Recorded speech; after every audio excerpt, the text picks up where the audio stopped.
लोकप्रिय मुख्यमंत्री श्री अरविंद केजरीवाल जी को मिलके आया हूं। सबसे पहले परिवार की बातें हुई। मेरी बेटी नियामत जो कि अभी 1 महीने की हुई है, उसका हालचाल पूछा, कैसी है वो। उसके बाद पंजाब के लोगों की, किसानों की फसल क्योंकि इस बार मंडियों में अब आ रही है, तो उन्होंने पूछा कि पैदावार कैसी है इस बार, और जो किसानों का जो डायरेक्ट जो ट्रांसफर है पैसे की, जो सीसीएल की फसल का पैसा, उसमें कोई बाधा तो नहीं आ रही, या कोई चुनाव आचार संहिता की वजह से पंजाब में कोई ऐसी सहूलत जो रोक ली हो। मैंने कहा जी बिल्कुल नहीं है, निरंतर सुविधाएं चल रही हैं, बिजली भी फ्री चल रही है, मंडियों में एक एक दाना जो गेहूं का आएगा वो हम रिकॉर्ड पैदावार करके 130 लाख मीट्रिक टन देश के सेंट्रल पूल में दे रहे हैं, और पैसे भी उसी दिन ट्रांसफर हो रहे हैं। और जो हाड़ी बोलते हैं पंजाबी में इसको, तो ये गेहूं का सीजन जो है वो अभी चरम सीमा पे है। 2-4 दिन में जो सीजन है खत्म हो जाएगा। और सबसे बड़ी बात जो आज मैं आपको बतानी चाहता हूं, जो मैं अरविंद केजरीवाल जी को बताई, कि आज ही रिजल्ट आए हैं पंजाब में सरकारी स्कूल के 158 बच्चों ने, 158 सरकारी स्कूलों के 158 बच्चों ने जेईई का परिणाम जो मेन होता है वो पास कर लिया। ये पहली बार हुआ है। इस पर अरविंद केजरीवाल जी बहुत खुश हुए और उन्होंने कहा यही शिक्षा क्रांति हमारे सपनों में थी। उन्होंने कहा कि मेरी तरफ से सभी सरकारी अध्यापकों को और जो 158 बच्चे जिन्होंने जेईई क्लियर किया, उनके माता पिता को, उनके पेरेंट्स को मेरी तरफ से बधाई देना।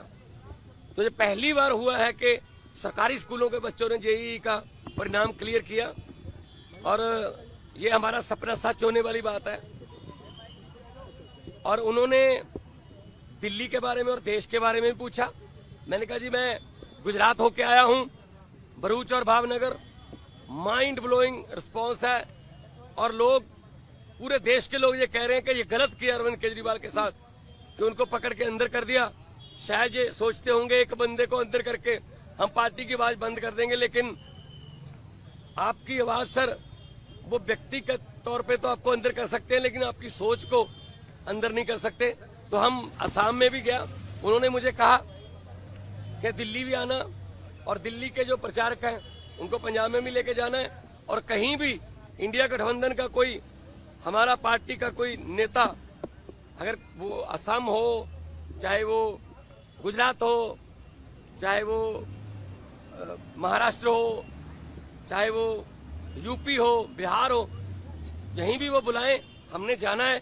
ये चुनाव जो है ये जीतने हारने वाला चुनाव नहीं है, ये संविधान को बचाने वाला और लोकतंत्र को बचाने वाला चुनाव है।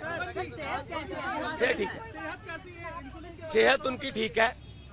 वो कह रहे हैं कि मुझे इंसुलिन मिल रही है, और अब मेरा रूटीन में चेकअप भी हो रहा है, तो सेहत उनकी बिल्कुल ठीक है। एक इम्पोर्टेंट सवाल यह है, गृहमंत्री अमित शाह ने ये कहा है कि अगर उनकी जान को खतरा है, जेल तो आप ही के अधीन आती है, लेकिन फिर भी अगर मुझ पर शिकायत आएगी तो हम देखेंगे, क्योंकि पिछली बार आपने कहा था कि आतंकवादियों से भी बुरा सलूक अरविंद केजरीवाल के साथ किया जा रहा है। नहीं, मीटिंग तो आज भी मेरी उसी तरीके से हुई है। शीशा, दोनों तरफ जालियां और इंटरकॉम फोन, मीटिंग तो उसी तरीके से हुई है। ये इन्होंने शायद ये मन में धार रखा है कि हम सीधा नहीं मिलने देंगे। ये इनकी मर्जी हो सकती है, या इनकी नफरत की इंतहा हो सकती है, लेकिन इतना मैं बताना चाहता हूं कि अरविंद केजरीवाल जी की जो सोच है, अरविंद केजरीवाल जी ने जो अंदर से मुझे संदेश दिया वो यही दिया कि लोगों को ये बता देना मेरी फिक्र मत करना, लेकिन वोट जरूर डालना, और लोकतंत्र और संविधान को बचाने के लिए वोट डालना।